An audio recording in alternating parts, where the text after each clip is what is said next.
Thank you for tuning in to another episode of the Yellow Room Podcast. I'm Nika Hansen, your host, and I want you all to be great.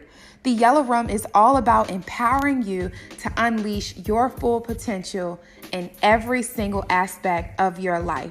And I hope that you've received just that up until this point. If you consider yourself a part of this great Yellow Room community, be sure to do me a few favors. First, subscribe, rate, and review this podcast.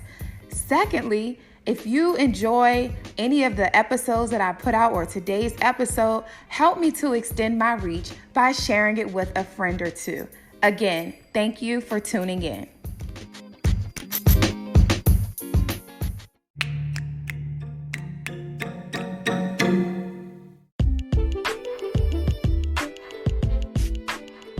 Hello, Yellow Room family. Welcome back to another episode of the Love Series. I truly hope that you all are enjoying all of the content that's been put out thus far. I've been getting a lot of great feedback. And if you all know, I'm very open to feedback. I want to hear what your thoughts are. Please feel free to reach out to me to let me know how you're feeling about it, what can be better, what you love, all of that good stuff. But again, I thank you all so much for choosing to tune into another episode of this lovely series.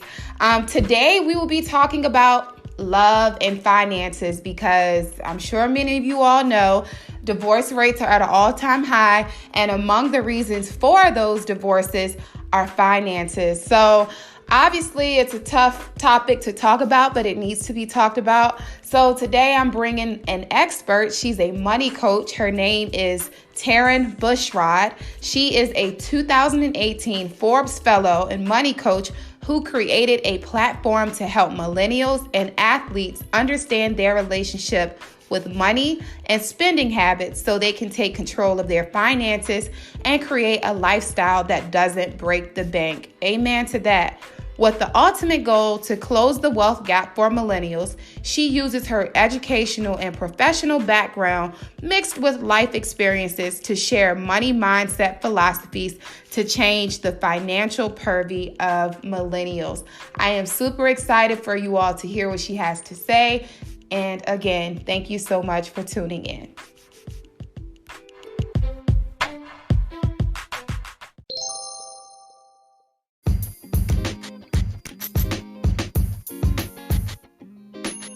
Today, we will be talking about a very important topic, and that's love and finances. We have a very special guest today. Her name is Taryn. She is a money coach, and she has a wealth of knowledge and experience to share and shed on today. So, Taryn, if you can go ahead and introduce yourself, give us a little background about who you are and what it is that you do. Okay. Hey, Yellow Room. How y'all doing today? So my name is Taryn Bushrod. I'm from Baltimore, Maryland. I went to Morgan State University. Shout out to all the HBCU listeners over here. I became a money coach from a very interesting perspective. I was challenged by my attorney in terms of not being able to get out of debt but still have some sort of a lifestyle. He was a firm believer of cut everything off. That's how you want to get done. And I did that once prior and it worked. Obviously, if you're committed to whatever financial goals you have, it will work.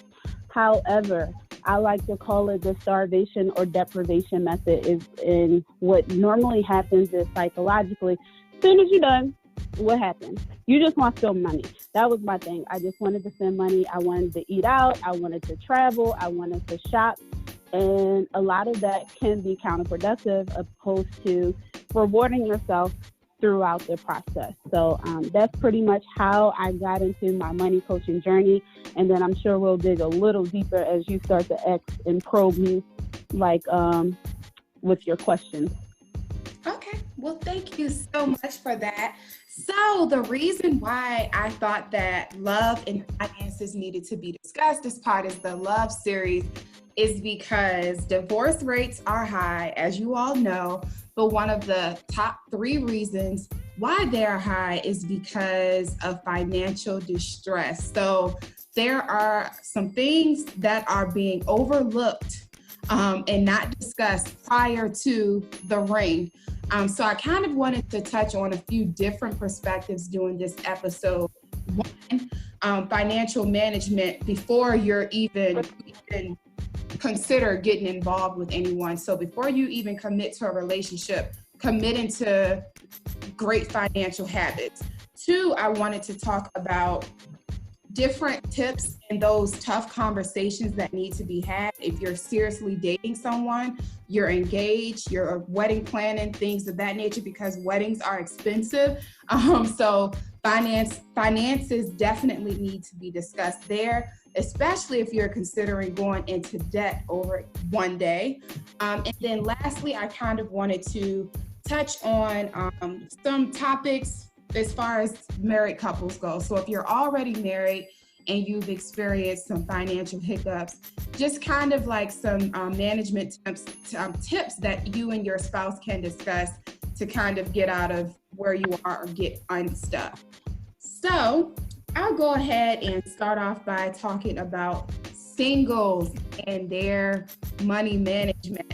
I hear often from women and men that they know that their financial situation is not ideal, but they're like, I'll marry a rich man or a rich woman and all of my financial, issues will be resolved because, their money will cover us. They'll cover the lifestyle I want to live. Everything will be sunshine and rainbows.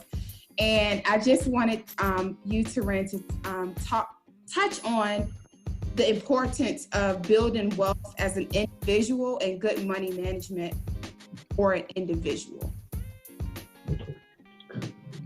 Wow, there are so many different ways that I can address that, but I'm just going to start with what's sticking out the most to me. The desire to have someone who is wealthy or financially responsible, well taken care of, that can take care of you. That has so many lasting psychological effects in the onset when that's something you're trying to manifest, because we also have to be mindful that we do manifest our life. So if you're saying to yourself, you want to prove to yourself that you're going to marry rich, you can probably, with the right amount of self-conviction, make that happen. But where's your financial independence? You won't have one. Oftentimes, when you think about successful or wealthy people, with somebody might be comfortable being a housewife, and there's nothing wrong with that. But how are you being financially fed? Are you on an allowance? Are you going to start your own foundation? Like, I don't even know if your significant other would even feel comfortable in you managing any sort of finances if you don't have your own money management style situated. So that's one aspect of the marrying rich. Like, you are literally, you might as well just consider your child to your significant other, because you become a dependent. You are relying on that person to not only justify your lifestyle or take care of it, but to do anything. Money is always going to be a resource. No matter what day and age we live in, money will always be a resource. Right.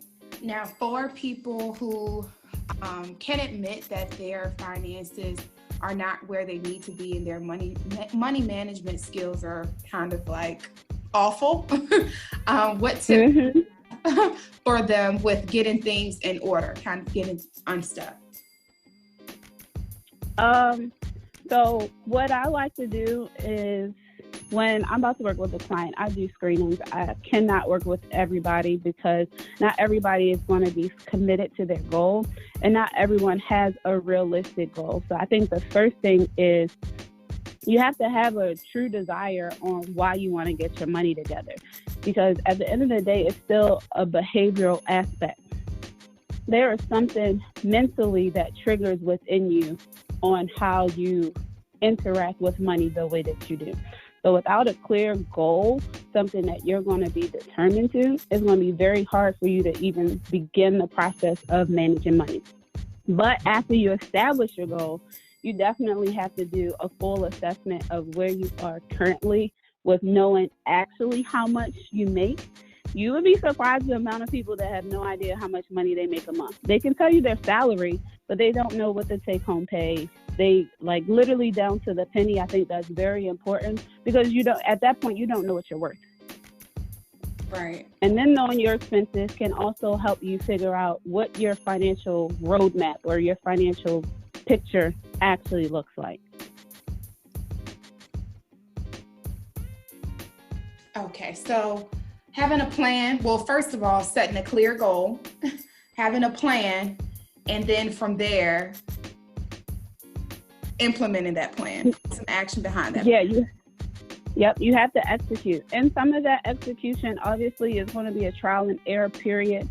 You have to identify how you actually keep track of your money the best. For some people, it's a spreadsheet.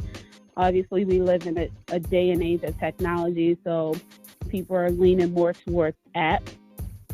But then you have those people who are strictly, like they still, no matter what other technology they use, they still want to use a pen and paper. Mm-hmm. That makes a difference as to how you're able to actually keep up with your finances.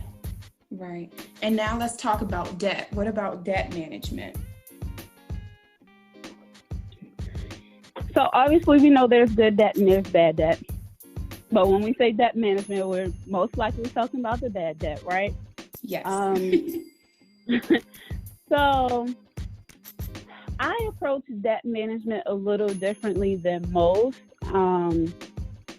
I like to do a combined strategy between what they call the debt snowball, when you pay your lowest debt first, and then you continue to compound that onto the next debt amount, and then it's like a never-ending cycle. If anybody has questions about that, just Google debt snowball. But then I also think it's very important to consider interest. I'm a firm believer that your money should always be making you money no matter what. So if you're paying high interest on something, that's a considerable factor versus, okay, you have this small amount, but it has no interest rate.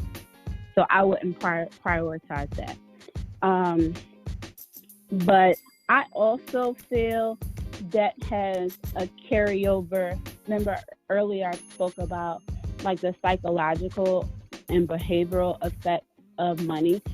I kind of think about debt as you have a cinder block that you're carrying around, like either on top of your head or it's tied to you, and every time you walk, you're just dragging this block around. Like it's something that we need to learn how to control so that we are putting ourselves in a position where these statistics that are coming out about, I don't know, I think it's year 2053, the cumulative Black wealth will be zero.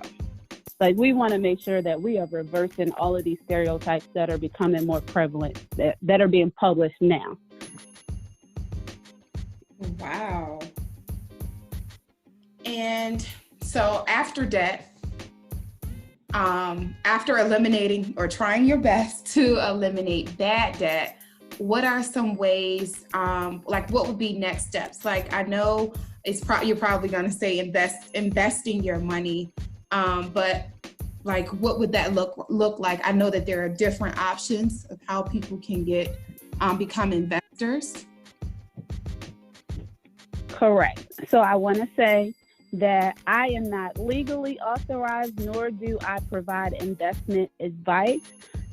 Everything that I will say is either personal use or hypothetical things that I've learned or researched or, read in some book that is noteworthy. So I want to get that out the way so no one says, this girl on that podcast said I should do this, that, and the other when I pay off my debt, and you won't be coming for me. So when I'm going to speak about myself personally, so I believe in having debt and investments coexist. So yes, I still have credit card debt that I'm paying off, but I'm also still actively investing. So I am building a real estate fund. I am investing, obviously, in my job sponsored 401k, getting the free money. Right. I have an individual retirement fund that I'm contributing to, as well as I dibble and dabble in the stock market based on my financial background in terms of scholastic achievements, as well as things that I read. And I just play around with certain things, but I also don't invest in anything that I don't believe in. So I think it's very important that if you do start investing, if you do want to play around in the stock market before you become an avid investor, I do think it's important to invest in things that you believe in. So if you shop in Target, it might be a better idea to buy Target stock versus Walmart stock. Right. If that makes sense. Or if you wear Nike, buy Nike and not anything else. Right. Okay. So y'all heard that. Now, what are some things for moving into the people who are seriously dating or engaged, planning to get married, planning for that big day? What are some things that you think should be discussed in this phase? Like those hard conversations and hard topics, but what do you think those topics are that are worthy of being discussed at this point? You know, this is a great question, and some people are not going to like what I have to say, and they might think I'm a little biased because while I think weddings are fantastic and they are fun to attend, I don't particularly want a wedding for myself. I do understand that that is one day, as you mentioned, and it's not your marriage. So I feel like, especially in the millennial culture, as a whole, the wedding day it's like a thing. It's kind of like a party. It's not really fully put in the union and what the day is supposed to symbolize. So I'm looking like, why are people spending $10, $20, $50, $100,000 on one particular day? So you have to ask yourself, what's your goal for this wedding? What kind of feeling or memory do you want to create? And what is that worth? Because you can't be unrealistic in what you're willing to spend or what you think that experience is actually worth. And I feel like if people put more emphasis on the feeling, they might spend less depending upon how they view themselves and what their value system is. But I feel like if we started to think more about the ways that we can invest that money that we spend on one particular day, that's another thing that we can do to reverse these awful statistics about the Black wealth being zero. Right. And I know, like for me and my husband, we got married this past August. And when we first started wedding planning, we were like, oh, we're going to do this big wedding. It's going to be this, it's going to be that. But then we had like this coming to Jesus moment where we were like, the guest list was growing longer and longer and longer. And like, we had to think about it. Like half of these people don't even check in, they never check in on your well-being. They don't say happy birthday, Merry Christmas, whatever. But we're really about to pay for them to attend our special day. So that list was eliminated real quick. Like people were cut off. And, I had to put aside how anyone would feel. Like I know that there were hard feelings, and if you're listening and you have hard feelings, I'm praying for you that you couldn't be a part of my day, but so be it. Anyway, so we started like thinking of other options because we're just like, instead of spending money, and I've attended so many weddings where there's so many empty seats at the reception. People will RSVP stuff all the time and not realize that, especially for something like a wedding, you have to pay per plate. Like if that person is absent, that's money down the drain. And on average, that could be from $50 to $75, and it depending on where you live at, where you have your wedding, up to $100 per person for someone just to not show up. So that's another slap in the face. So I'm like, you know what? we're not about to do that because I know how my mouth is set up. I'm like, I will be really mad if someone did that to me. So what we ended up doing was a cruise wedding, and we we did a cruise wedding. I think the ceremony in itself was probably only like $3,000. And then by the time we factored in, we did have to pay per person, but it was nowhere near $50 per person. But like for their food, cake, decorations, all of that, everything still came well under $10,000. So it's like we were planning we had a lot of extra money left. So we were like, we can go to like Dubai, like we can spend this money on time and an experience that we really can, just be us, have fun, instead of just putting all of this time and energy into one trip. Now we can't go to Dubai because we're pregnant, but we're going one day. One day you'll get there. Right. But even with that, I'm not trying to sell getting married on a cruise or a destination wedding, but oftentimes those types of options will save you money significantly, because even after we eliminated people, our guest list went down to probably like maybe 75. And out of those people, everyone is not going to pay to come see you get married. So it's literally going to be the people who definitely want to be a part of your special day. It ended up being around 50 people. So we were perfectly okay with that. We had a great time, and we didn't go broke. We didn't have to take out no loans. We ain't going no debt, none of that. And we're perfectly. And you want to? I think that I hear a lot of people say, talk about taking out these big $30,000, $40,000 loans for one day that's gonna fly by within a blink of an eye, and then you're starting they talk about it as if it's totally normal. And then I just think you're starting your marriage at a deficit. That's a house down payment. That's a whole car. I just think about what you could do with that. Your child's college tuition. You can do so much more with that money than spend it on an expensive wedding that's just gonna fly by. To each his own. I know everyone have their own views and whatever, but just throwing that out there. That's something that we consider, and yeah, we have money to do other things with. So yeah. I'll say the beautiful thing for you in deciding to have the cruise wedding, you didn't have to worry about lost costs for people not showing up, because if you're paying for a cruise, you're gonna show up. So your final count is going to be accurate. So there's no money. You're minimizing your losses there. But you also talked about the amount of money that people take out in loans, or if they own a home, they're doing, a home equity line of credit against their mortgage so they can actually fulfill their quote unquote dream day. What, people do and that? What? I can believe that they have, and I can just also say that I'm going to call it this. I've never called it that, but I'm going to call it the cinder block effect, because that's another thing that's dragging you down. You're talking about starting a new union with debt that you did not already have. So you're creating debt. Now you're forging a partnership in debt. Now you have to kind of figure out how you're going to get out of that debt. And we are kind of keeping ourselves in a liability consumer mindset versus an asset and wealth building mindset. Right. Absolutely. I'll be right back after this message.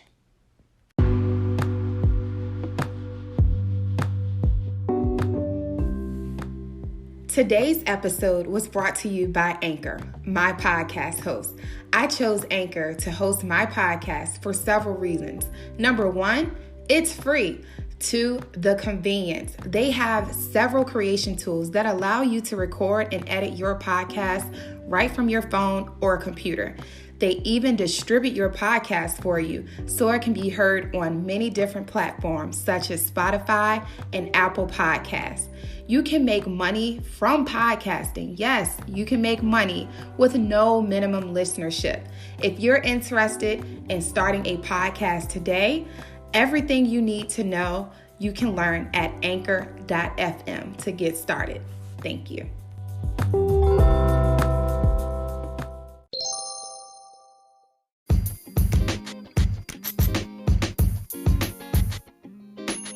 So I think it's worthy, if you're seriously dating someone engaged, I think it's worthy of having that conversation about where they stand financially. If you all are in a place where you can just drop a lot of cash and you won't have any hard feelings about it, or won't, think twice about what you like, you can make a grand investment with that amount of money. So I think that you all need to be on an even playing field, or maybe you have a parent, one of you all have a parent who's willing to pay for that day. That's amazing as well. But if you don't have any of those options, you should seriously consider talking about that. Also, I think talking about debt, like your individual liabilities, because once you get married, you become one. So, that you can be looking, and this is for the ladies and gentlemen who are trying to marry someone with a certain salary. To me, salary, it's a considerable factor, but I care more about your debt, because I said it in a previous episode. You can be dating someone with that makes six figures, but they can be drowning in debt. So I care more about financial margin. Like, how much money, like you said, after all your bills are paid, everything's paid, how much are you left to work with? Like, how much, margin do you have versus someone, let's say you could be dating someone that makes $50,000 a year and they can have zero debt. That person can do a lot more than someone who makes twice as much as them. So be nosy, ask about credit, ask about, their spending habits. There's like, what are their views on saving, investing? All of those things need to be talked about. So since you're married, if I may, what was your sign to then have that financial conversation with your husband before you got engaged? Wow. When did you say, okay, enough is enough, now let's talk numbers? Well, we were actually engaged twice, and the first time around was kind of, I would say, the trial period. Let me just say that. And actually, finances and money management was a friction point. Like, we just didn't, I knew what my goals were. He knew where his goals were, but I don't think that there were actions being placed on one side. So that was one of the things where I had to kind of like say, hey, is this a deal breaker? Like, for me, it was a red flag. And the reason why is because my parents were never really a thing. So for half of my childhood, I lived with my mom. You think, single parent, but my dad was still supportive of her. But for me, I know I had to go without a lot during my childhood. So stability was big for me. I did not want to be in that cycle of, I can't pay this. I feel like I watched my parents do a lot of trading off. I can pay this bill, but I can't pay it in that time. Like, or food. We didn't have the luxury of saying what we wanted to eat or eating out, or school. When it came to school shopping, I couldn't get things that I necessarily wanted. It was always a matter of, you're gonna get what I can afford. And so I always said that I wanted to create a lifestyle and live a lifestyle for myself. I didn't have to live like that. I want to be able to move freely with my money. And so I know other people, are raised in similar situations, but I think oftentimes, like you said, it's that mindset. I don't want to live my life from a poverty mindset, because that's the past. Like, for me, I just feel like I had to take the torch and break that generational curse. So I'm really serious with my money. And I just feel like at first my husband wasn't we weren't on the same page. And so getting back together, we had to have a lot of talks.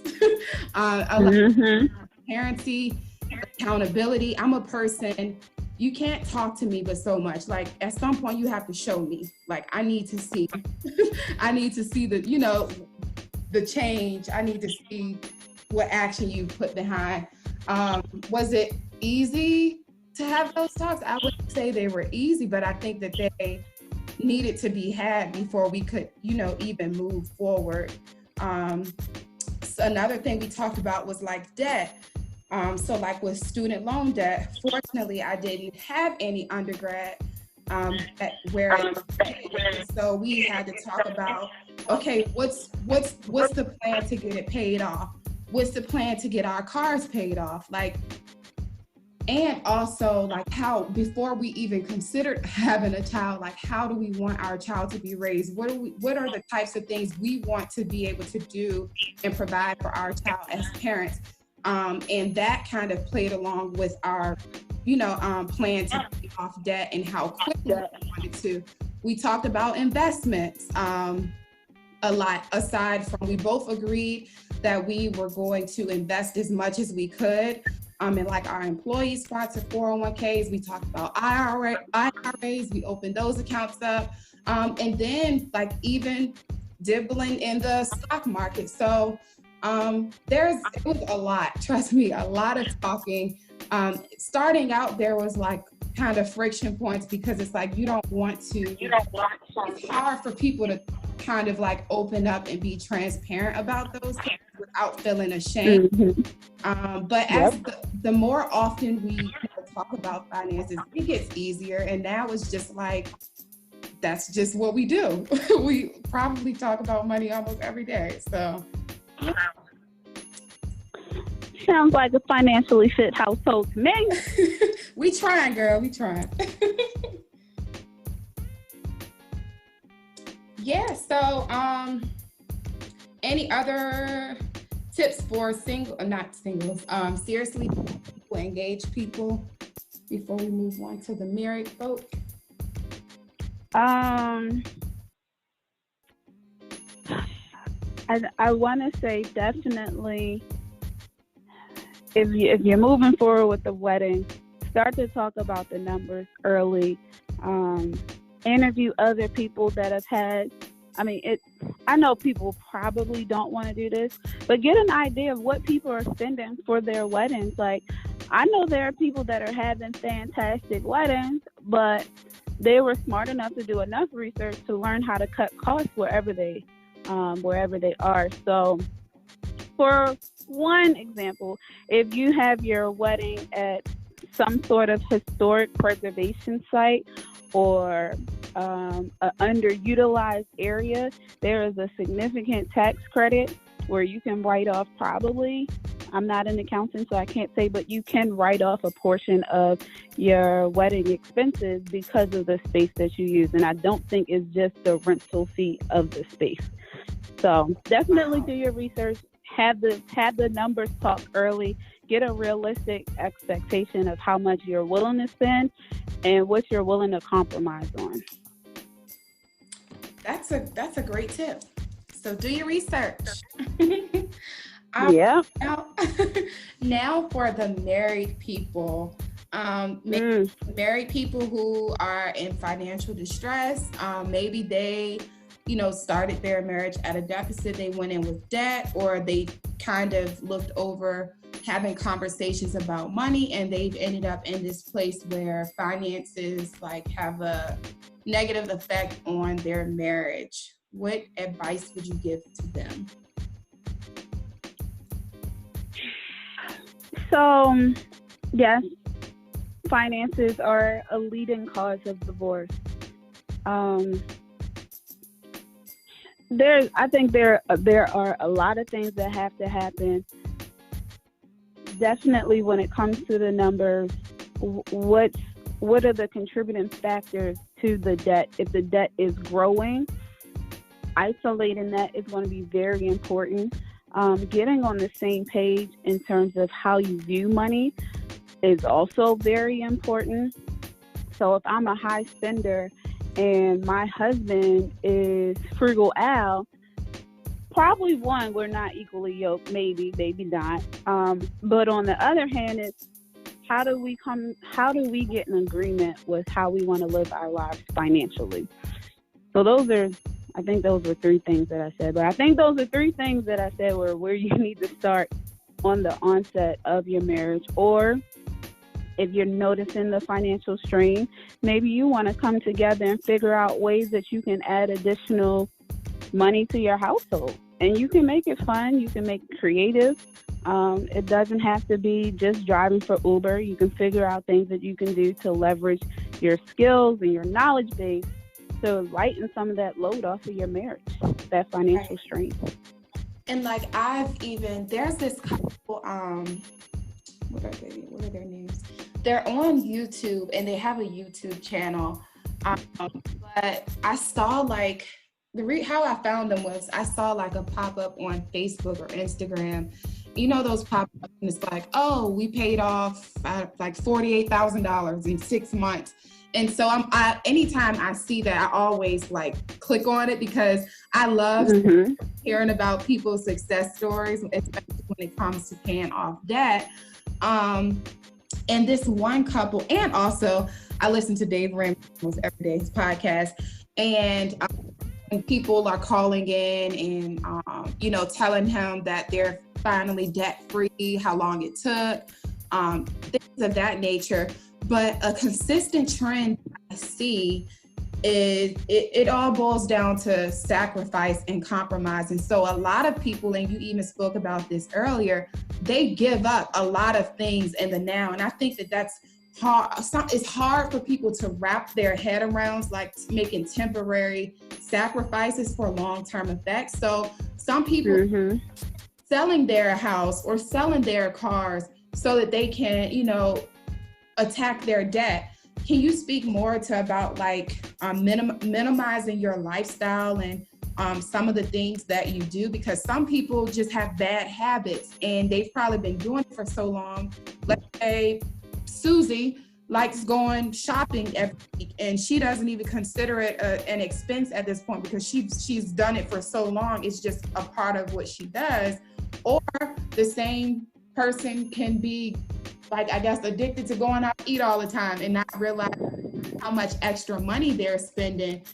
Could you speak to some ways that people can actually reduce their expenses or give up expensive things to pay off debt?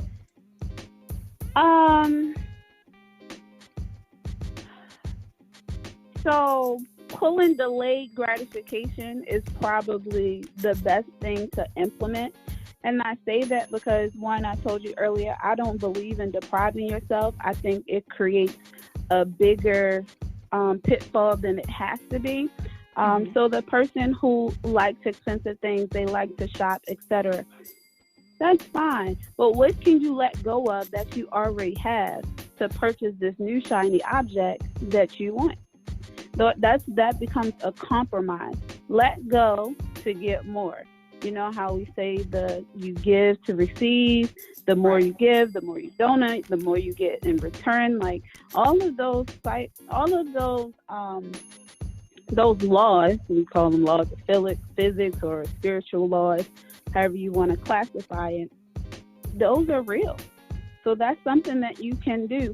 If you want to challenge yourself to cut things off, maybe you want to go 3 months instead of 1 month as a challenge to see what more you can do with the resources that you would have been given up for some type of consumer item. But if you really want to change your behavior, identifying the root source is going to be key. One thing that I do talk about is relationships with money and spending habits. Those triggers are things that literally have formed how you interact with money. And you will come to a crossroad if you get your financial journey on par, where you're able to identify the type of triggers that you have. So, what's one of those things people say? Oh, I'm sad, I'm sick, I'm lonely, the heartbreak, I need retail therapy. that's something that you made up in your mind, but it's probably something that either you've witnessed growing up. It's a learned behavior. Maybe it's through television or through movies. You've had that seed planted in you somewhere along the way, where then you in turn have bought into that psychological effect. Mm-hmm. And So wasn't there. I would even add to that social media. Like some people, you know, will go into debt to try to look like other people, or make their lifestyles like mimic someone who they're following on social media, like kind of like keeping up with other people. So kind of going into debt to impress other, like people who aren't even looking at you probably, or concerned about what it is that you have. So I think that's another thing as well. That is the comparison game. Mm-hmm. For sure. Yeah. For sure. I would also say too, like a tip that I would have is like anytime I know that I'm about to, like if there's about to be a season change, right? Like for now, I'll go through my closet actually and look at like spring and summer clothes that I didn't even touch last year, and I get rid of them. My first stop is to take it to somewhere like Plato's Closet to see how much money I can get back. And then if they don't buy it, I just drop it off at the Goodwill. But with that money that I get from Plato's Closet, I use that towards whatever new items I'm going to buy. The same thing I did for like buying furniture when we moved into the house. What I did was I sold pretty much everything that was in my apartment on OfferUp and Let Go. And I got like some good money. So pretty much I took money and applied it to new furniture. Yes, there was a difference, but I mean, it was bigger furniture, nicer furniture. I didn't end up spending nearly as much as that I had on paper. So those are good things to do too. So instead of like always adding, think about stuff that you can get rid of, because especially when it comes like to moving time, you don't realize how much junk and unnecessary stuff you have. And you get an appreciation for giving things away or getting rid of things that you don't need. So that's another tip. And also if you are addicted to shopping or you always want to treat yourself, maybe that's your way of making you feel better. Maybe you work 2 jobs, you're always tired, you're always at work. Try thrifting. Like you can find great items at like thrift or consignment shops, sometimes brand new for a little of nothing. So that's another tip as well. Now add into thrifting because that's my jam. However, that can get dangerous too, especially for someone who already has shopping as a financial trigger or spending habit. That can get very dangerous. But if you are going to do it, commit to doing it on sale days.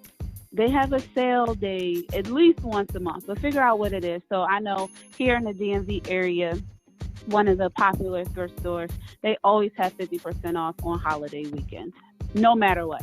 50% off. Oh, girl, what's the name of that thrift store so I can go? No, it's Value Village, and they are located throughout the country. They might go by different names in different areas, but the family umbrella or the parent company is called Value Village.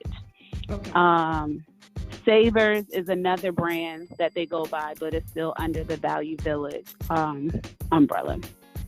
So yeah, commit to that. However, one thing I will add in terms of thrifting, right? And this is something that I noticed through myself and in conversation with other people who have a similar mindset. When you pay full price for something, that means that's something that you actually want and you're committed to, versus setting a budget and saying, hey, I'm going thrifting today. I don't have any plans. There's nothing that I really need, but they are having a sale and I want to go. Those are 2 different mindsets, which creates 2 different financial behaviors. Okay. Now, do you have any like, I guess, suggestions or tips on like combining accounts, or do you think that's solely on the couple? because I hear so many different varying views and opinions on that. Like people are like, no, you should have, a joint account for, let's say, household bills, and then you all can have your separate accounts. But then I hear some people say, no, like you're married, you should be one, everything should be combined, there should be full transparency. But my husband and I, we have not combined our accounts. Like I said, we have conversations frequently, almost daily, about what's in either account, like what needs to be paid, how much is left over, and it's working just fine. But I just wanted to see if you had any views or opinions on that. I do and I don't. And I say that because one, it depends on the financial foundation of your marriage. What are your personal financial beliefs? And then what are your married financial beliefs? Some, as you mentioned, the many variables of how people view marriage on the outside. But how do you and your spouse view your financial picture? That's right. One thing to consider. The other thing to consider is being real with yourself. Like, what is your level of your fiscal responsibility? Different from your financial responsibility. How fiscally responsible are you? Do you want to join finances, one account with your spouse, and your spouse does not have financial control? They are loose spenders. They have a lack of regard for money. Is that someone that you want to combine your money with if you have the opposite effect or outlook on money? Those are all things that people have to consider when they decide, are they going to have separate accounts, joint account, both? I know for me personally, I'm old fashioned, so I'm like, geez, I probably should have got married a long time ago because, I believe in the man paying for everything. You the provider, you're led by the Lord, and stick to Jesus.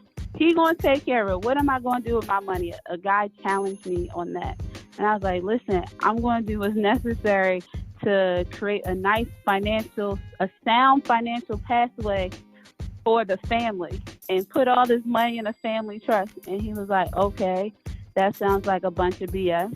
I don't buy it, but okay. He's like, so if you want something, are you going to buy it yourself? Like a gift. Are you going to buy it yourself, or do you want your husband to buy it?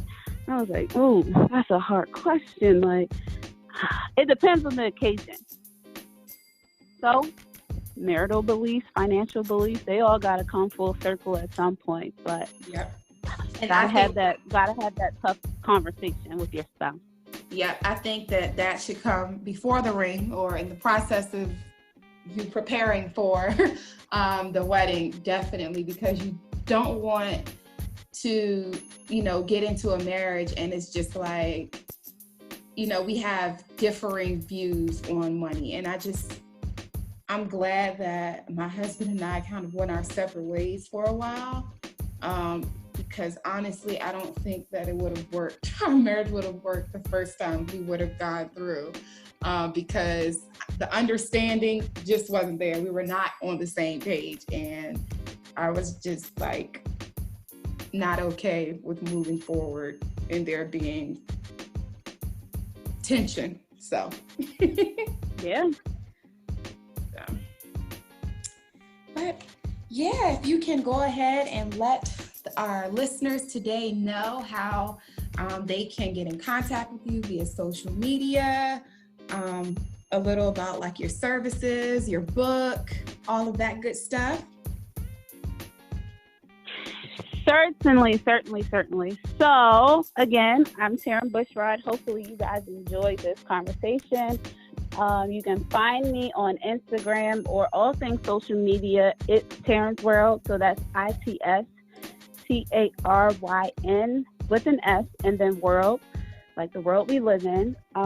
If you really want to have a better understanding of your relationship with money and your spending habits, you can definitely hit me up. There's a link in my bio on Instagram where we can have a nice conversation and we can see if you have some promise in your future of getting your life in check, as I like to say. And then related to the book, it is a faith-based book. It's called Emerge. My particular chapter is on emerging in your finances and how to be a good steward with your money. So that's definitely something that's on Amazon that you can pick up if you so please. That's pretty much all I have.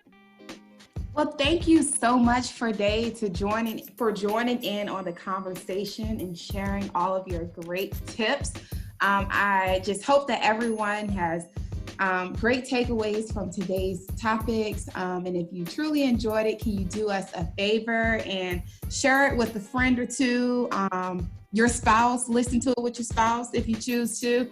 But just help us to get today's episode out, get the word out, because we don't want those daunting statistics to come to pass, especially within our Black community. So again, thank you so much for tuning in today, and we hope that you've enjoyed. I'll be right back after this message.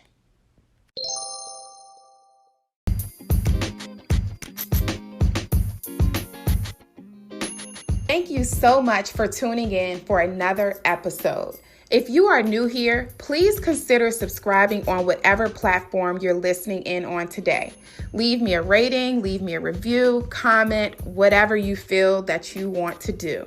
If you already consider yourself a part of the Yellow Room family, please consider making a small monthly donation to sustain and contribute to my growing platform. No amount is too small. Donations can be made at anchor.fm/theyellowroom/support. If you are unable to, I still love you just the same. You can still support me by listening, sharing, and providing feedback. I thank you all so much, and I appreciate your continued listenership. Thank you.